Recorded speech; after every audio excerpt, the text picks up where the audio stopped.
여러분 안녕하세요. 네, 강생과 함께하는 한국사 총정리 열심히 이루어지고 있고 이제 얼마 남지 않았습니다. 우리는 지금 프린트 9강을 살펴보고 있습니다. 제목은 제국주의의 침략과 문호개방의 내용이고 제국주의 국가들이 침략하는 19세기 후반의 정세들을 살펴보고 있습니다. 이 19세기 후반의 정세가 워낙 복잡해서 두 개의 강의로 나눠져 있다고 말씀드렸고 그 첫 번째 강의를 진행하던 중에 이제 9강에서 요 전체적인 흐름을 쭉 살펴봤고 요 흐름과 관련해서 이제 자세한 내용들을 이번 강의에서 살펴보도록 하겠습니다. 알겠죠? 자, 기억나시죠? 흥선대원군부터 시작하면 됩니다. 흥선대원군이 어떠한 대외적인 정책들을 펼쳤는지 자세히 살펴보겠습니다. 자, 이제 아래로 갑니다. 준비됐죠? 자, 아래로 갑니다. 자, 흥선대원군의 개혁정치라고 먼저 나와 있습니다. 그죠? 이것은 이 흥선대원군의 개혁정치는 대내적인 상황을 먼저 살펴보는 거야. 알겠죠? 대내적으로 흥선대원군이 어떤 정치를 펼쳐나가는지 봅니다. 일단 당시의 정세가 세도정치라고 하는 것이 전개되고 있다고 말씀드렸고 그 세도정치를 타파함으로써 왕권을 강화하는 것이 첫 번째 정책의 내용이라고 보시면 되겠어요. 알겠죠? 자, 핵심은 뭐야? 왕권을 강화하는 겁니다. 왕권을 강화하려면 어떻게 해야 돼? 지금 왕권이 약화되어 있잖아. 누구에 의해서? 세도정치 가문들에 의해서 왕권이 약화되어 있죠. 그 왕권을 회복하는 거야.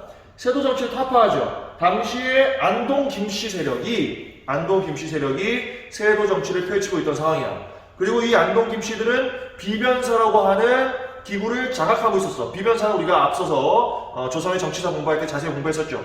그 비변사를 장악을 하고 있었다고. 그래서 이 안동 김씨 세력을 축출함과 동시에 비변사를 폐지합니다.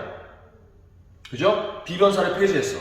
비변사라고 하는 기구는 원래 군사적인 일을 하는 임시기구였는데 이게 국정을 총괄하는 그런 모습으로 나아가면서 기존의 조선의 정치적인 체제였었던 그죠? 뭐야? 의정부와 육조체제, 의정부 육조체제가 유명무실화됐다라고 말씀드렸잖아요. 그죠? 그렇게 유명무실화되어 있었던 것을 다시 회복시키는 거야. 그것이 바로 조선의 정치를 회복시키고 조선의 왕권을 강화시키는 것이라고 생각했던 거죠. 그래서 그 비변사를 아예 사실상 폐지해버렸죠. 비변사를 폐지해버리고 의정부를 회복시킨다. 의정부를 회복시켰고 그 다음에 군사적인 역할을 하는 것으로서 삼군부라고 하는 게 조선 초에 있었는데 그걸 다시 부활시킵니다. 알겠죠? 그래서 비변사를 폐지하고 의정부를 회복하고 삼군부를 부활시킴으로써 뭐야? 왕권을 강화시킬 수 있었다. 이거 잘 기억하세요. 비변사 폐지와 의정부와 삼군부가 다시 회복됐다고 하는 거 잘 기억하시면 되겠습니다. 지금 흥선대원군이 세도정치를 타파하는 모습을 살펴본 거야. 알겠죠? 그리고 법전을 편찬합니다. 법전. 새롭게 법을 정비함으로써 이것도 역시 이제 통치체제를 재정비한다라고 하는 의미가 있습니다. 법전을 편찬했는데 당시에 이제 흥선대원군 시절에 대전회통, 육전조례와 같은 새로운 법전이 편찬이 됐고 그리고 이것은 통치기강을 확립시키는 그런 의미를 가지고 있다라고 보시면 되겠어요. 통치기강을 확립한다. 육전조례와 대전회통과 같은 새로운 법전이 편찬되었다. 그 다음에 더 중요한 거 경복궁 중건이 대단히 중요해요. 별표 쳐주세요. 별표 경복궁을 중건했다. 경복궁을 중건했다? 자, 경복궁은 조선의 정궁이죠. 그죠? 조선이 처음 만들어질 때 세워졌던 궁궐로서 이게 정궁입니다. 근데 조선의 정궁이었던 경복궁이 어떻게 됐어? 불탔어요. 언제 불탔니? 언제 불탔어? 임진왜란 때 불탔습니다. 폐허가 되어 있었어요. 당시 왕이 왜군이 막 침략해 올 때 남쪽에서 막 침략을 해오잖아요. 의주로 피신을 가죠. 의주로 피신 가는데 경복궁 문도 안 잠그고 도망갔어. 그래 결국은 경복궁이 어떻게 돼? 다 불탔어요. 불타면서 이게 폐허가 되어 있는 상태야. 조선의 정궁인데 이게 왕의 권위를 보여주는 궁궐이 폐허가 되어 있으니까 이걸 다시 세운 거야. 그래서 중건이죠. 다시 건립한 거야. 중건. 다시 세웠다. 경복궁 중건하는데 문제는 경복궁 중건하는 것의 의미는 대단히 크죠. 왜 의미가 커? 왕실의 권위가 되살아난다라고 하는 의미예요. 엄청난 의미가 있습니다. 의미가 있는데 문제는 뭐야?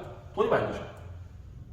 그러니까 엄청난 건축을 해야 되기 때문에 이 돈이 많이 들어요. 그래서 그 돈을 이제 해결하기 위해서 어떻게 합니까? 원납전이라고 하는 것을 징수했는데 이게 원하는 만큼 납부하는 돈이야. 원납전.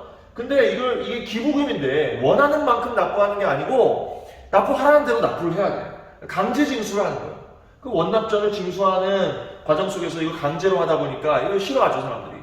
특히 양반들 싫어하죠. 그 다음 당백전. 당백전은 뭐야? 이거는 고액 화폐야. 1당 100이야. 상평통보 100개가 이 당백전 하나야. 엄청나게 고액 화폐죠. 근데 이 고액 화폐를 발행을 하는데 이게 많이 발행을 하니까 남발을 하니까 어떻게 돼? 이게 화폐 가치가 떨어지고 물가가 상승하는 그런 경제적으로 안 좋은 상황들을 이제 불러오게 되는 거죠. 당백전의 발행. 알겠죠? 경제가 혼란스러워지는 거야 지금. 그 다음에 백성들은 어떻게 돼? 계속 노동력을 강제로 이제 동원당하게 되는 거죠. 나가서 이걸 만들어야 될 거 아니야. 누굴 만들어? 백성들을 동원해서 만들 거 아니야. 그러니까 결국 경복궁 중건이라고 하는 것의 의미는 대단히 큽니다. 의미는 커요. 왕실을 회복시킨다라고 하는 의미가 있어. 하지만 실제 진행을 하는 과정 속에서는 백성들의 불만을 많이 사게 됩니다. 백성들, 양반들 포함해서 불만이 대단히 많았습니다. 그 나름 이제 흥선대원군 입장에서는 할 수 있는 일이라고 보입니다. 할 수 있는 일이었는데 이것이 나온 결과는 그리 좋진 않았어요. 알겠죠? 이런 정도로 경복궁 중건을 이해하시면 좋겠습니다. 알겠죠? 중요해요. 지금 뭘 하고 있어? 왕권을 강화시키고 있는 거야. 누가? 흥선대원군이 중심이 돼서 왕권을 강화시키고 있는 겁니다. 자, 세도정치 타파하고 경복궁 중건까지 합니다. 자, 그 다음에 경제적인 상황을 볼게요. 경제적으로 어땠어요? 민생이 대단히 힘들었죠. 왜? 삼정이 문란했다고 했잖아요. 그 삼정의 문란, 전정, 분정, 환정의 문란을 개혁하기 위해서 이 세 가지를 다 개혁하는 모습을 이제 보이게 되는데, 어째 보시면 먼저 전정은 이게 토지세예요. 그죠? 토지세를 걷는 건데 이게 막 무분별하게 이루어지고 막 백성들한테 전가되고 막 이런 사람들이 있으니까 어떻게 다시 한번 양전사업을 실시하게 됩니다. 양전사업을 다시 실시해. 양전사업은 뭐야? 누구 토지가 어디에 있는지 그런 걸 다시 한번 정비를 한다는 얘기예요. 그래서 정확하게 세금을 매기려고 하는 거죠. 알겠습니까? 이거 굉장히 큰 의미가 있어요. 탐관 우리들이 막 그냥 땅 없는 사람들한테도 막 전적 매기고 막 이런 얘기 비일비재했다는 거지. 그렇기 때문에 그걸 다시 정비하는 거야. 흥선대원군 때. 알겠죠? 그 다음에 군정. 군정은 뭐야? 이거는 군역이었어 원래. 군역이었는데 이 군역을 이제 일반 백성들이 지게 되죠. 양민들. 그죠? 16세에서 60세 사이에 성인 남자들이 지는데 양반들은 제외야. 양반들 제외하고 상민들, 이 양민들이 군정을 담당하게 되는데 이제 군포를 내는 거죠. 1년에 한 필씩 내게 돼 있었죠. 균역법을 통해서 1년에 한 필씩 낸다라고 우리 그 조선의 경제사 공부할 때 얘기했습니다. 그 군정이야, 군역. 근데 문제는 뭐야? 양반이 이게 면제가 돼 있으니까 모든 부담이 누구한테 가는 거야? 백성들한테, 일반 양민들한테만 가니까 그거 어떻게 양반에게도 군포를 부과함으로써 공정하게 세금을 매기려고 했던 거죠. 그게 바로 호포제입니다. 호포제. 이제 정부 입장에서는 어때? 재정이 확충되는 그런 의미가 있죠. 그죠? 근데 양반은 어때? 당연히 싫어하겠죠. 안 내던 세금을 내라고 하는데 좋아하겠니? 네, 좋아할 리가 없죠. 싫어합니다. 하여튼 이런 제도를 실시하면서 재정도 확충하고 이제 수치체제를 정비를 해 나가고 있는 거예요. 알죠? 군정의 문란을 호포제를 실시하면서 전체적으로 부담을 완화시키려고 하는 그런 목적으로 실시한 건데 양반들의 불만을 샀다. 그 다음에 환곡이라고 하는 게 있는데 환곡은 뭐냐면 곡식을 빌려주는 제도야. 누구한테 빌려주냐? 이게 먹고 살기 힘든 사람들한테 빌려주는 거야. 네. 왜? 봄에 제일 먹고 살기가 힘들어요. 봄. 보릿고개라고 하죠. 그때 곡식을 빌려주고 추수한 가을에 다시 갚게 하는 거야. 어느 정도. 약간의 이제 그 이자는 붙이겠죠. 네. 근데 이게 그 문란해지면서 거의 고리대가 돼버려요. 고리대. 빌리고 싶지 않은데도 막 빌려줘. 네. 곡식을 막 빌려줘요. 그리고 엄청나게 큰 이자를 매겨서 갚게 하는 거야. 그러니까 탐관 오이들이 이런 활동들을 한 거죠. 그러자 정부에서 주도했던 그죠? 관청에서 주도했던 이 환곡을 없앤 거야. 폐지하고 향촌에서 매우 자치적으로 알아서 마을 단위로 이런 것들이 이루어지도록 합니다. 그것을 사창제라고 합니다. 알겠죠? 자, 정리하면 이 삼정의 문란을 해결하기 위해서 민생을 안정시키는 거죠. 그러기 위해서 뭘 했다? 전정의 문란은 뭐 통해서 양전 사업을 새로 함으로써, 그 다음에 군정의 문란은 뭐? 호포제를 실시함으로써, 그 다음에 환곡은 사창제를 실시함으로써 삼정의 문란을 해결하고자 했다라는 겁니다. 알겠죠? 나름대로 의미 있는 활동들을 흥선대원군이 많이 했습니다. 이럼으로써 세도 정치의 어떤 경제적인 기반도 약화시키려고 하는 그런 목적이 있었어요. 네. 그러면 뭐 이런 제도 실시해서 그러면 백성들이 갑자기 먹고 살기 좋아졌느냐? 사실 또 그건 아닙니다. 그건 아니에요. 네. 그 다음에 서원도 정리합니다. 서원을 정리하는 것은 서원이 분당의 근거지입니다. 분당의 근거지이기 때문에 이게 이제 그 세도 정치가들의 근거지가 되는 거죠. 그리고 면세 혜택을 받고 있었고 이 서원도 백성을 수탈해요. 네. 그러니까 이 서원을 완전히 다 정리해버려요. 47개 남겨놓고 다 없앴어요. 네. 수백 개가 있었어 원래 서원이. 수백 개가 있었는데 그것을 47개만 남겨놓고 다 정리하는 정책을 펼칩니다. 자, 이럼으로써 지금 흥선대원군은 대내적인 정치적인 경제적인 문란한 상황들을 해결하고자 노력했다라고 보시면 되겠습니다. 알겠지요? 자, 지금 흥선대원군의 대내적인 개혁 정치의 모습을 살펴봤습니다. 짠! 네. 이제 흥선대원군의 대외 정책을 살펴보도록 하겠습니다. 갑자기 옷이 바뀌었죠, 그죠? 네. 이게 제가 수업을 이렇게 쭉 찍지 못하고 시간 날 때마다 이렇게 찍다 보니까 갑자기 옷도 바뀌고 막 그렇게 합니다. 이거 얼마나 지금 어렵게 수업을 만들고 있는지 알 수 있겠죠, 그죠? 없는 시간 쪼개서 만들고 있는 거야. 여러분 열심히 들어야 돼. 자, 우리 흥선대원군에 대해서 공부하고 있습니다.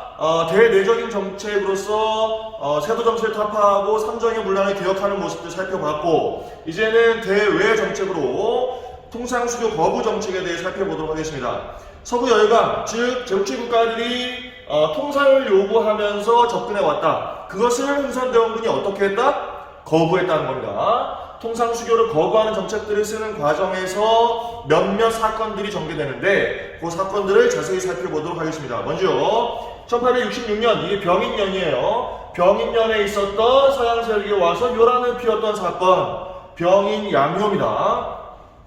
병인양요는 그 배경이 뭐냐? 오른쪽 가겠습니다. 배경은 병인박해라고 하는 상황이 있었어요. 병인박해는 써있듯이 병인년에 1866년에 프랑스 선교사와 천주 교도를 박해하는 사건이었었다. 위에서 말씀드렸듯이 약 8천여 명의 천주 교도들이 어떻게 됐어? 처형을 당했어요. 그리고 프랑스 선교사들도 이때 이제 피해를 당하게 됩니다. 그러면서 이제 이 병인 박해를 구실로 해서 프랑스 군대가 조선을 침략해 왔다라고 하는 거죠. 알겠죠? 이게 흥선대원군이 사실은 프랑스를 이용을 해서 이제 러시아의 남하를 좀 막아보려고 하는 그런 상황도 있었는데, 그런 상황들에 대해서 이제 양반 유생들이나 이런 사람들이 어떻게 그들과 함께 할 수 있느냐 막 이런 이제 저항이 있었던 거죠. 그래서 흥선대원군이 그런 여론의 어떤 반서양적인 여론의 상황에서 병인 박해를 일으키게 된 겁니다. 여튼 프랑스는 이 병인 박해를 구실로 해서 강화도로 침략을 해왔다. 이걸 잘 막았냐 못 막았냐? 잘 막았다는 거죠. 써있듯이 문수산성에서 한성근이, 그 다음에 정족산성에서 양원수가 프랑스 군대에 대항을 해서 승리를 거둡니다. 그래서 이러한 강한 대항에 맞서서 프랑스군이 오래 견디지 못하고 약 한 달 정도 있다가 결국 퇴각을 했어요. 프랑스가 퇴각을 하는데, 문제는 프랑스군이 철군할 때 결과 보겠습니다. 결과가 중요해. 결과의 별표창에서 별표. 프랑스군이 철군을 할 때 그냥 간 게 아니고 이 강화도에 이제 막 불을 지르고 막 그러면서 철군을 하는데, 특히 강화도에 있었던 외규장각, 이게 왕실 도서관인데, 이게 규장각이 왕실 도서관이잖아요. 이제 강화도에다가 외규장각이라고 하는 것을 만들어 놓고 중요한 문서들을 거기에 이제 보관을 했던 거죠. 그 외규장각에 있는 도서들을 약탈을 해갑니다. 요게 중요해요. 요게 잘 나옵니다. 항상 병인 양요하고 연계되어서 프랑스군이 퇴각할 때 이 외규장각 도서를 약탈해가는 것이 매우 잘 나오니까 연계시켜서 잘 기억하시기 바랍니다. 알겠죠? 이 외교장각 도서는 이때 이제 프랑스로 넘어갔다가 이제 여러 과정들을 통해서 우리가 계속해서 뭐라고 하냐면 반환해라. 우리의 문화재 아니냐. 반환해라. 너희들이 가져간 거 아니냐. 이건 사실은 약탈해 간 거잖아요. 그죠? 약탈해 간 거잖아. 도둑놈이잖아요. 근데 약탈한 도서가 프랑스에 있다는 것이 밝혀졌어. 프랑스 국립도서관에서 발견이 됩니다. 그 발견된과 동시에 계속해서 반환하라고. 이제 주인이니까 우리가. 주인한테 돌려줘라. 라고 했던 거죠. 그런데 그 반환의 과정이 굉장히 어려웠어요. 굉장히 어려웠습니다. 뭐 이거 말할 수 없이 어려웠어요. 그러다 결국은 돌아왔는데 그것도 어떤 형식으로 돌아오냐면 대여의 형식으로 돌아왔어요. 대여의 형식. 우리한테 빌려줍니다. 빌려줘요. 그러니까 프랑스가 우리한테 빌려준 거예요. 그리고 5년마다 갱신하게 돼 있어요. 물론 우리한테 왔으니까 다시 프랑스로 갈 일은 없을 것 같아요. 다시 프랑스로 갈 일은 없지만 주인이 훔쳐간 물건 달라고 하는데 그 훔쳐간 사람이 지금 뭐라고 하는 거랑 똑같아. 이거 잠깐 빌려줄 테니까 잘 보관해. 원래 주인한테 돌려주면서. 사실 말이 안 되죠. 하여튼 그런 식으로 외교장각 도서가 돌아왔습니다. 외교장각 도서에는 이제 조선왕실 의궤라고 하는 이제 책이 있었는데 이 의궤는 올 칼라야 책이. 올 칼라고 조선 왕실의 중요한 법도, 예의 이런 걸 다 그림으로 설명하고 있는 책입니다. 엄청난 기록 유산이에요. 네. 그 외교장각 도서를 약탈에 갔다가 다시 돌려줬지만 반환을 할 때 대여의 형식으로 우리한테 지금 와 있다라고 하는 그런 안타까운 부분이 있습니다. 그래서 이 병인 양요와 외교장각 도서 약탈 사건을 함께 연결시켜서 기억하시기 바랍니다. 알겠죠? 자, 병인 양요 되고 그 다음에 1868년에 오페르트라고 하는 사람이 남현군의 묘를 도굴했다. 남현군은 누구라고 했어? 흥선대원군의 아버지. 흥선대원군의 아버지면 고종의 할아버지. 현재 왕의 할아버지의 무덤을 서양 사람이 와서 판 거야. 이게 독일 상인이란 말이지. 얼마나 이 유교에 투철한 국가입니까? 조상신을 섬기는 국가야. 근데 왕의 할아버지의 무덤을 파? 외국인이? 어떻겠어요? 이게 도굴에 성공하지 못했어요. 실패했는데 이후에 서양에 대한 반감이 훨씬 더 커지죠. 이게 오페르트라고 하는 사람이 남현군의 그 시신을 볼모로 해서 그죠? 이걸 미끼로 통상을 하려고 했던 거야. 통상에 실패했을 뿐만 아니고 서양에 대한 반감을 더욱더 크게 불러일으키는 이러한 상황이 만들어집니다.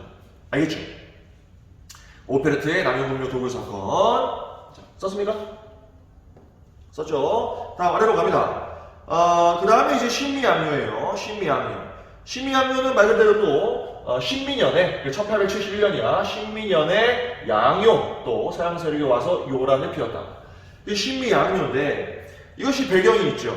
배경은 뭐냐면 이게 1866년에 벽인양요 있는 요 해에 어떤 사건이 있었냐면 이 제너럴 셔머노라고 하는 배가 평양 쪽으로 와서 대동강을 거슬러 오릅니다. 그래서 이 제너럴 셔머노의 이제 타고 있던 선원들이 그 평양 쪽으로 이제 내려서 몰래 약탈을 하는 거야. 통상을 요구하면서. 이게 오랫동안 항해를 하다 보니까 처음에 이 제너럴 셔머노의 선원들이 배가 고팠어. 아주 굶주려 있었어요.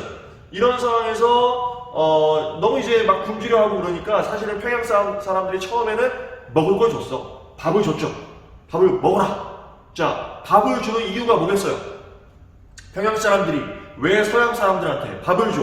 배고파하니까 줬지. 자, 배고파하는 서양 사람들한테 밥을 줬어. 그 다음에 어떻게 하라는 거야? 먹고 가라는 거지. 먹고 가세요. 먹었으니까 가세요. 라고 했던 건데 먹고 이 제너럴 셔머노의 선원들이 힘을 내서 통상을 요구하고 약탈하는 거야. 밥 먹고 힘을 내가지고. 밥을 준 이유가 그게 아니잖아요. 먹고 가라고 하는 거였었는데 가지 않고 통상을 요구하고 막 약탈을 자행하는 이러한 모습을 보이자 평양 사람들이 화가 나서 그 제너럴 셔머노를 침몰을 시킵니다. 그리고 다 불태워버렸어요. 불태워버립니다. 그러니까 어떻게 돼? 이 제너럴 셔머노에 타고 있던 선원들이 다 이제 피해를 보게 된 거죠. 살해를 당한 거죠. 그런 상황들이 만들어지니 이제 요걸 비미로 해서 침략을 해오는 건데, 이게 66년에 있었던 사건이고, 이 제너럴 셔먼 사건은 66년에 있었던 사건이고, 이걸 구실로 침략을 해오는 것은 5년 후에 미국이 침략을 해오면서, 왜 그때 우리 제너럴 셔먼을 태우셨어요? 왜 그걸 불태웠습니까? 라고 이제 침략을 해온 거죠. 그러면 1866년에 이 사건이 있었을 때 바로 들어오든지, 그것도 아니고 5년 후에 이걸 빌미로 해서, 이걸 이유로 해서, 이걸 이유 삼아서, 구실 삼아서 침략을 해오게 된 겁니다. 알겠죠? 네, 잘 쓰고 있죠? 자, 그래서 미국도 역시 프랑스와 마찬가지로 강화도로 침략을 해옵니다. 강화도로 침략을 해왔을 때, 이것도 이제 어쨌든 잘 막습니다. 어제연 부대가 항전을 해서 막아냈고, 결과는 이제 미국도 이제 돌아갔는데, 그 다음에 척합이라고 하는 것을 전국 방방 곳곳에 건립을 하게 됩니다. 그 척합이가 뭐냐? 화친을 하지 않는다. 화친을 배척하는 의지를 담은 비석이에요. 12글자가 써 있어. 12글자. 이 비석에 12개 글자가 써 있는데 뭐라고 써 있냐면, 양이 침범은 뭐냐면, 서양 오랑캐가 침범해 왔을 때 비전 즉화, 싸우지 않는 것은 즉 화친하는 것이요, 주화 매국, 화친을 주장하는 것은 나라를 팔아먹는 것이다. 그러니까 결국 뭐 하자는 거야? 싸워야 된다는 거죠. 그 의지를 담은 것이 척합입니다. 양이 침범, 비전 즉화, 주화 매국, 요 12글자를 써서 전국 방방곳곳에다 세웠는데, 의미는 뭐였어요? 통상수교 거부의 의지를 알리고자 했던 것이다 라는 겁니다. 결국 이런 과정을 통해서 흥선대원군은 통상수교 거부 정책을 펼쳐나갔고, 의미는 어쨌든 서양 세력의 침략을 저지함으로써 서양 세력의 침략을 좀 지연시키는, 그죠? 우리가 식민지화 되는 것, 또는 불평등 조약 체제로 나아가는 그런 상황들을 조금 저지시킨 그런 의미를 담고 있습니다. 그 의미를 담고 있어요. 뭐 나름 당시에 흥선대원군이 할 수 있었던 나름의 이제 정책이었다라고 생각이 됩니다. 이 과정들을 여러분들 잘 이해하시면 되는데, 병인 양요는 병인 박해를 구실로, 그 다음에 외교장갑 도서 약탈, 그렇게 기억하시고, 오페르트는 남현군이라고 하는 사람이 흥선대원군의 아버지야. 그 묘를 팜으로써 어떻게 됐어? 이제 서양에 대한 반감을 더욱더 불러일으키는 그러한 상황이 만들어졌고, 신미양요는 제너럴 셔먼 사건을 계기로 해서 미국이 침략을 해오고 이후에 척합이라고 하는 것을 건립하게 되었다 라는 식으로 연결시켜서 이 세 가지 사건은 꼭 기억하시기 바랍니다. 매우 잘 나옵니다. 알겠죠? 자, 이렇게 해서 흥선대원군의 정책의 모습을 살펴봤습니다. 대내적인 정책, 대외적인 정책 다 살펴봤고요. 그러다가 결국은 흥선대원군이 실각을 합니다. 하야하게 돼요. 흥선대원군이 하야한 다음에 고종이 직접 정치를 하는 시기가 오게 되는 거죠.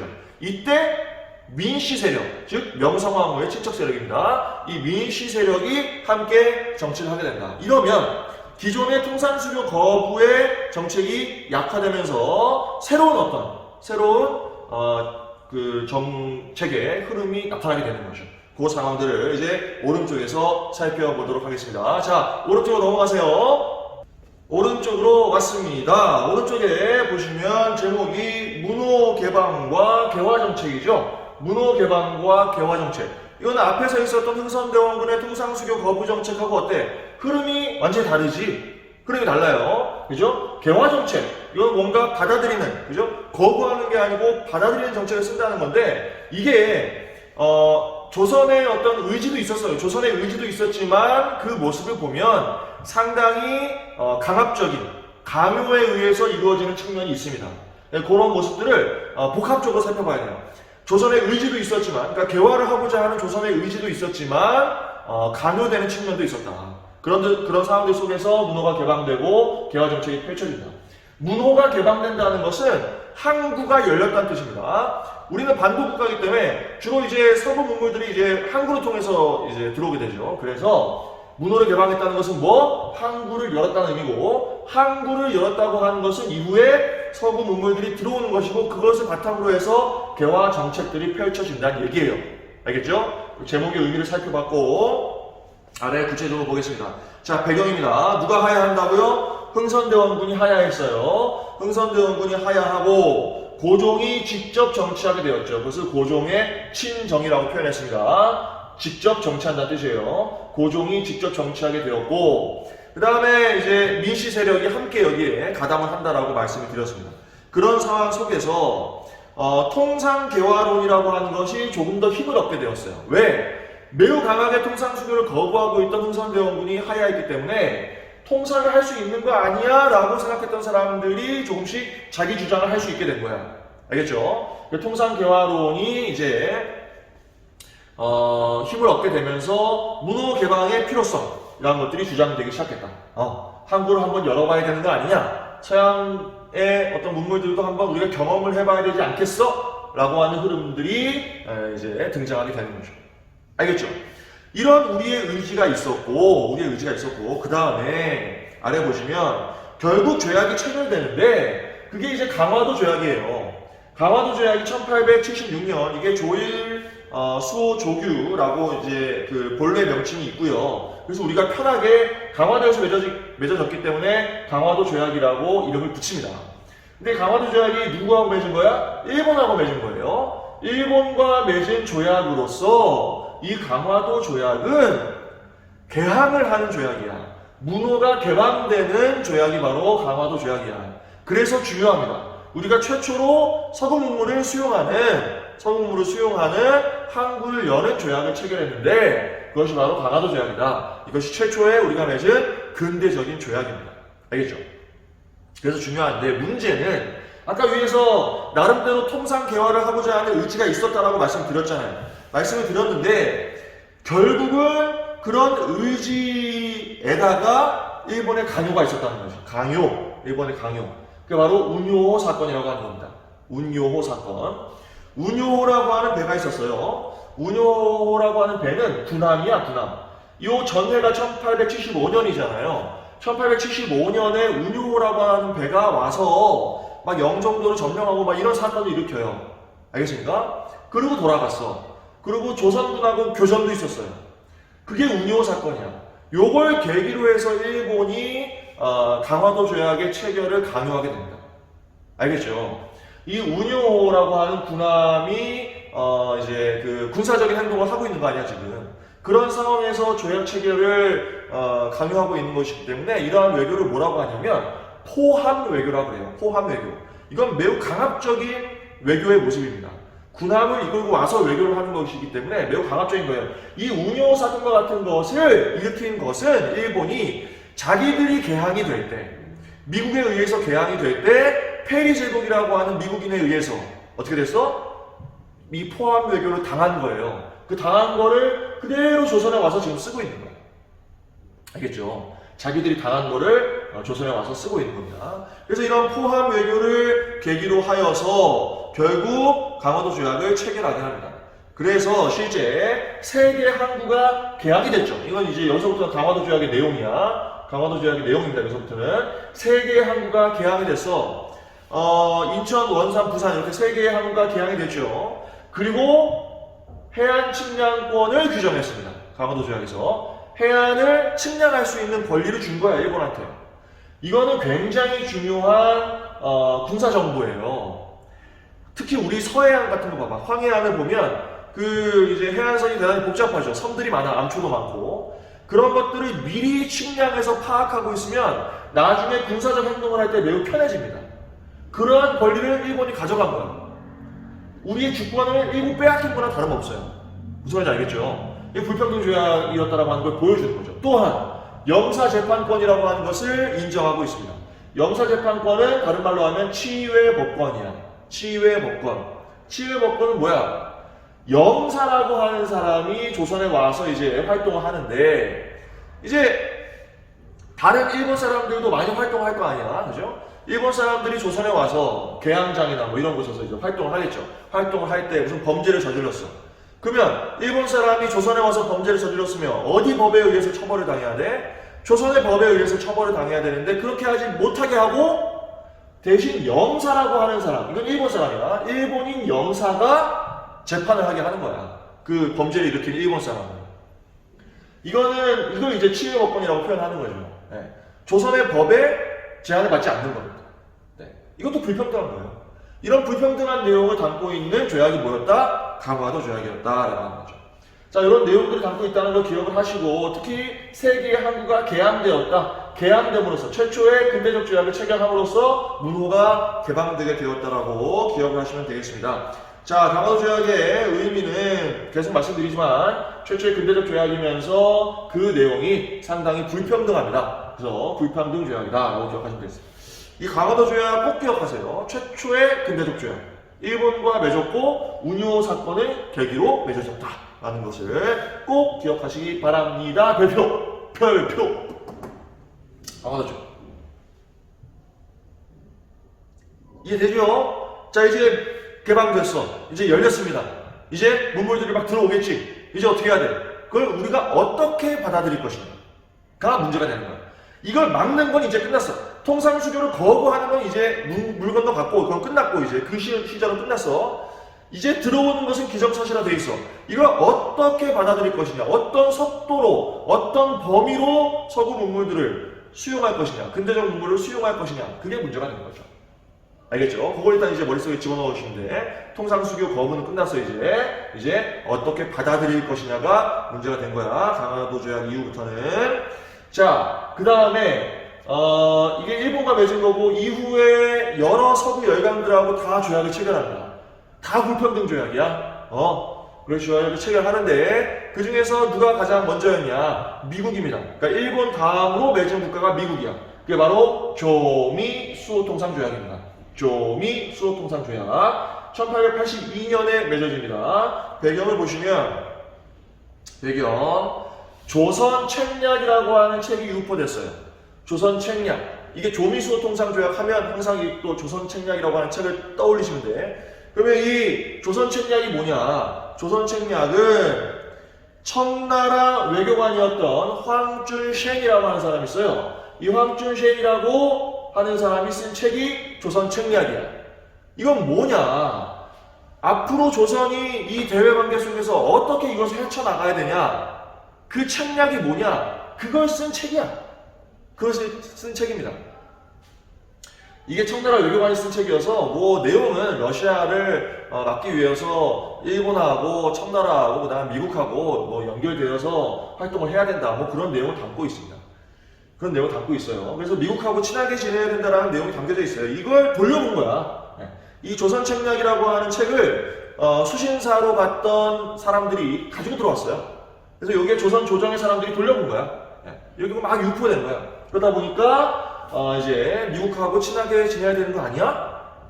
개항을 했으니까 이제 미국하고도 좀 더 친하게, 좀 더 적극적으로 서구 문물을 수용해야 되는 거 아니야? 라는 생각을 하게 된다는 거죠. 이런 책들을 통해서. 이것의 영향으로 조미수호 통상 조약이 체결됐다. 조선 책략하고 항상 연결시켜서 생각하시면 좋겠어요. 조선 책략이라고 하는 책이 유포될 때 그런 거 읽지 마세요라고 반대하는 사람들도 있어요. 그건 뭐야? 위정척사 운동했던 사람들 있죠. 그 사람들은 조선 책략의 유포에 반발하는 그런 활동을 하게 됩니다. 그건 좀 이따 보고, 자, 다음에 이 조미수호 통상 조약의 또 간단한 내용을 보면 강화도 조약에서 그랬듯이 영사재판권을 규정하고 있습니다. 영사재판권을 규정하고 있고, 그 다음에 바로 최국대우라고 하는 것을 규정하고 있는데, 이게 아주 그냥 불평등 조약의 내용 중에서도 제일 불평등한 거야, 이게. 요 개념을 많이 들어봤죠? 최혜국대우는 최고의 혜택을 주는 국가다라고 하는 뜻입니다. 최고의 대우를 상대국에게 부여하겠다라는 의미예요. 즉, 지금 미국하고 조약을 체결했잖아요. 미국에게 항상 최고의 혜택을 주겠다. 항상 최고의 대우를 해주겠다. 라고 하는 뜻이 바로 최혜국대우야. 알겠죠? 나중에 조선이 예를 들어서 뭐 프랑스하고 조약을 체결했어. 근데 이 프랑스하고 맺은 조약의 내용이 미국하고 맺은 조미수호 통상 조약의 내용보다 유리한 내용이 있어. 그럼 어떻게 돼? 미국은 이 최혜국대우 규정 때문에 그대로 그 프랑스에게 준 유리한 조약의 내용을 적용받게 되는 거예요. 항상 최고 혜택을 받는다는 거예요. 이렇게 되면 이거는 조약을 뭐 새롭게 체결할 필요가 없고 누가 조약을 조선이 다른 국가랑 체결하든지 간에 그 유리한 내용을 그대로 다 적용받기 때문에 이거 엄청나게 불평등한 거예요. 사실 이거 말도 안 되는 거야. 근데 당시에 근대적인 지식이 부족했던 조선 사람들, 조선 조정의 사람들, 결국은 이런 이제 최애국대우 같은 것들을 규정함으로써 계속해서 불평등 조약 체제를 통해서 서구 열강들의 침탈을 받는 그런 상황들이 만들어지게 되는 겁니다. 사실 대단히 안타까운 거죠. 이런 그 불평등 조약 체제에서 벗어나는 것이 쉬운 일이 아니었습니다. 대단히 어려운 일이었어요.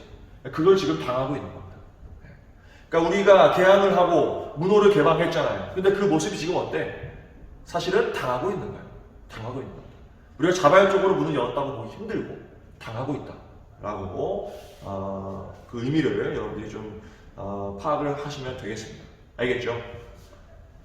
자, 이런 식으로 불평등 조약 체제를 맺게 됩니다. 지금 조약은 두 가지만 말씀드렸어요. 강화도 조약과 조민수호 통상 조약, 이 두 가지를 잘 기억하시고요. 이렇게 조약들이 체결되고 서구 문물들이 막 쏟아져 들어올 때에 아까 말씀드렸듯이 어떻게 한다고요? 이것을 적극적으로 받아들일 것이냐 아니면 조금 천천히 받아들일 것이냐.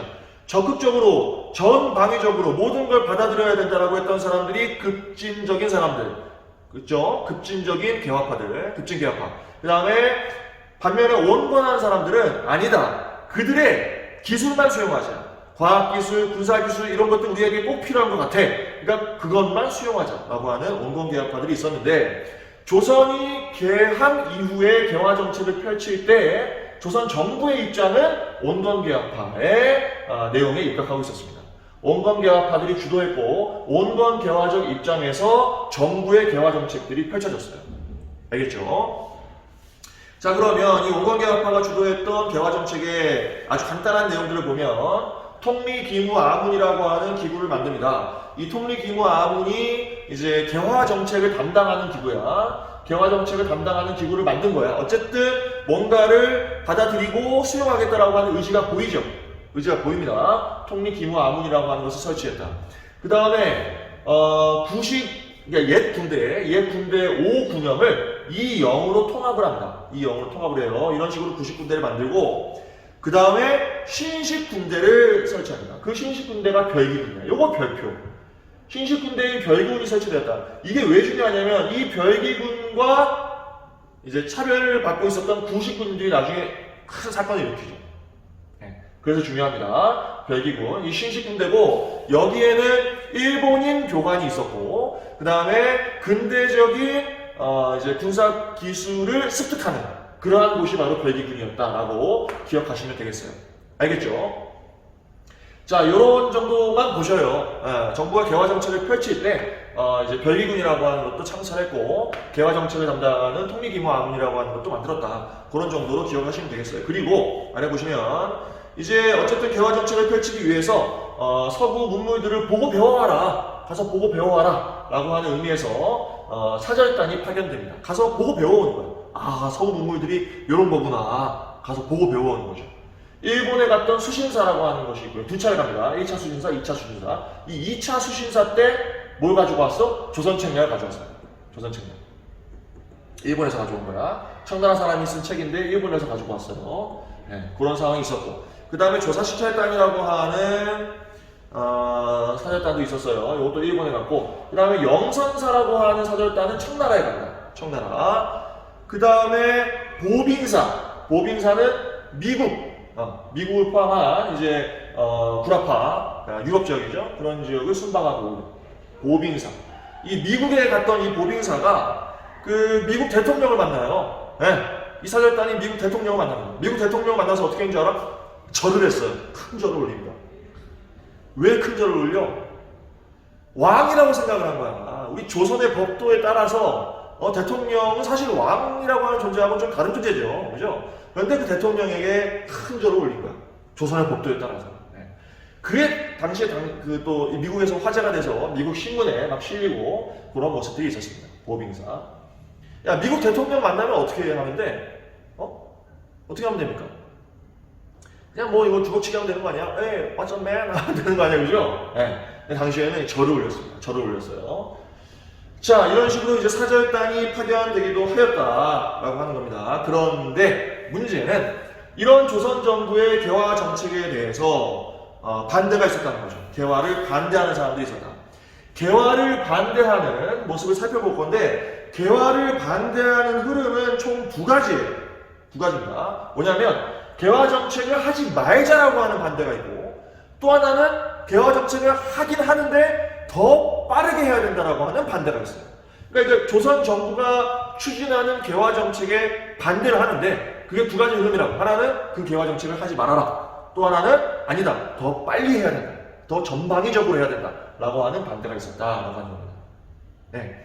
그 흐름을 기억하시면서 먼저 첫 번째 반대의 모습. 아예 하지 말자라고 하는 겁니다. 자, 보시면 개화 정책에 반발하는 거야. 조선 책략이라고 하는 책이 유포되는 것에 반발해서 영남 만인소라고 하는 상소문이 올라옵니다. 만인소라고 하는 것은 이제 조선의 유생들이 함께 모두 다 상소를 올린다라고 하는 뜻이야. 그러니까 영남 지역에 사는 양반 유생들이 뭘 한 거야? 상소문을 올린 거야. 뭐야? 조선 책략 같은 책 유포되게 하지 말아라. 미국하고 친하게 지내라고? 왜 우리가 미국하고 친하게 지내야 되냐? 그런 거 아니다. 지금 조선 정부에서 하고 있는 개화 정책 하지 마라. 라고 하는 반발이 담겨져 있었다라고 하는 거예요. 이 영남 만인소도 꽤 잘 나와요. 네. 개화 정책의 흐름에 반대하는. 그럼 이 영남 만인소의 어떤 그 기원을 찾아가면 뭐겠어요? 위정척사 운동이야. 위정척사 운동. 알겠죠? 위정척사 운동을 기원으로 해서 전개되는 개화 정책에 대한 반대라고 기억을 하시면 좋겠습니다. 알겠죠? 영남 만인소라고 하는 상소가 올라오기도 하였다. 그 다음에 아래 이모군란입니다. 이모군란도 반대하는 거야. 뭘 반대해? 개화 정책에 반대하는 거죠. 개화 정책에 반대를 하는데 하지 말자는 거야. 그 두 가지 흐름 중에서 개화 정책을 하지 말자는 겁니다. 자, 누가? 구식군인들이 차별 대우를 받았어. 누구한테? 정부에게 이제 차별 대우를 받았겠죠. 누구에 비해서? 별기군, 신식군대에 비해서 차별 대우를 받았어. 월급도 못 받았어. 월급이 당시 뭐야? 쌀이죠. 쌀 못 받아요. 쫄쫄 굶어. 그러니까 이 구식군인들이 화가 난 거야. 그런데 어느 날 어떤 일이 있었냐? 월급을 주겠대. 쌀을 주겠다는 거죠. 쌀 줄 테니까 일로 오세요. 그래서 군인들이 기분 좋게 갔어. 드디어 밀린 월급을 받는구나. 밀린 녹봉을 받는구나. 가서 받았어. 쌀을 받았어. 열었어. 받아봤더니 어때? 쌀이 절반이고 절반은 모래, 겨, 막 이런 것들이 뒤섞여 있는 거야. 얼마나 열받겠어요. 그래서 봉기를 하게 된 겁니다. 여기에 계속해서 이제 그 피폐한 삶을 살고 있었던 도시 하층민들이 연합하게 되어서 이모군란이 전개되게 되었다라고 하는 겁니다. 이모년에 일어났던 1882년 이모년에 일어났던 군인들의 반란, 그래서 이모군란이 되는 겁니다. 이걸 받겠냐 안 받겠냐 여러분 생각해보세요.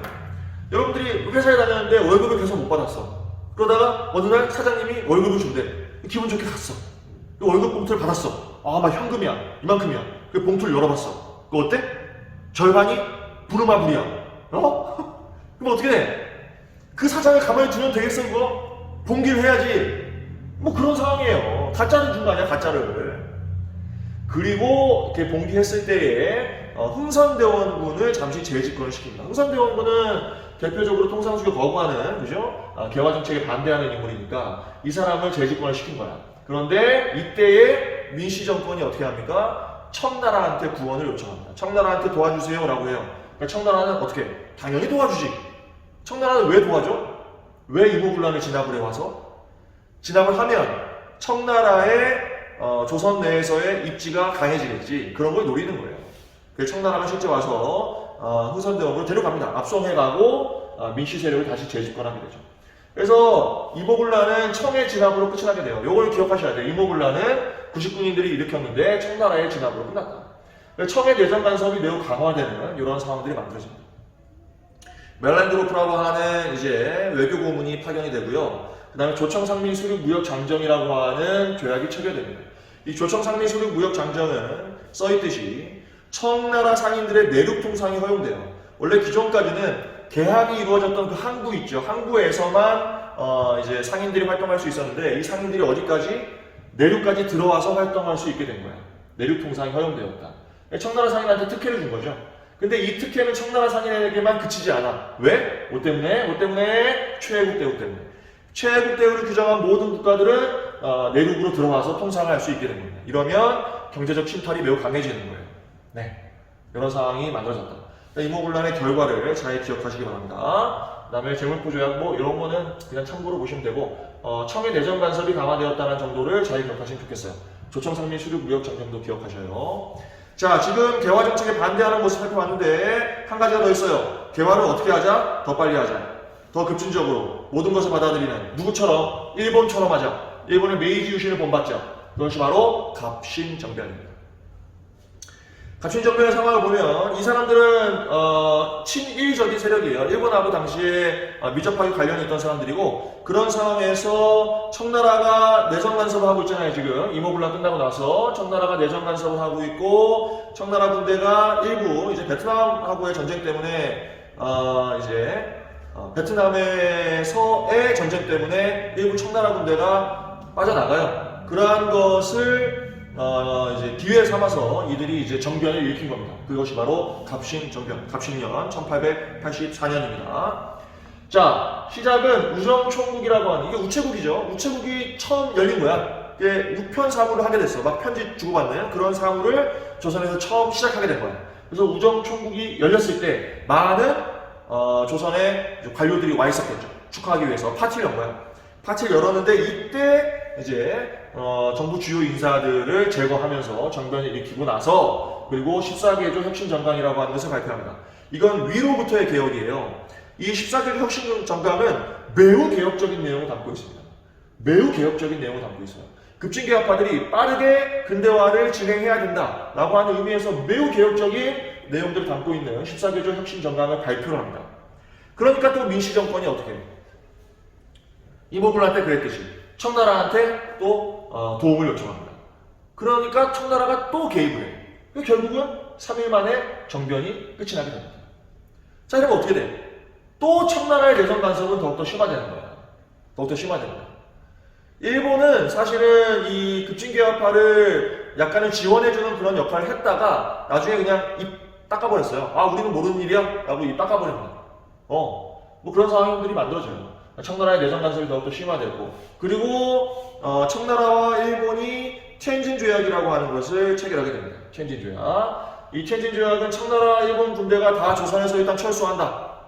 다 철수하고 나중에 혹시 조선에다가 군대를 파병할 일이 있으면 상호 알리자, 통보하자라고 하는 내용을 담고 있어요.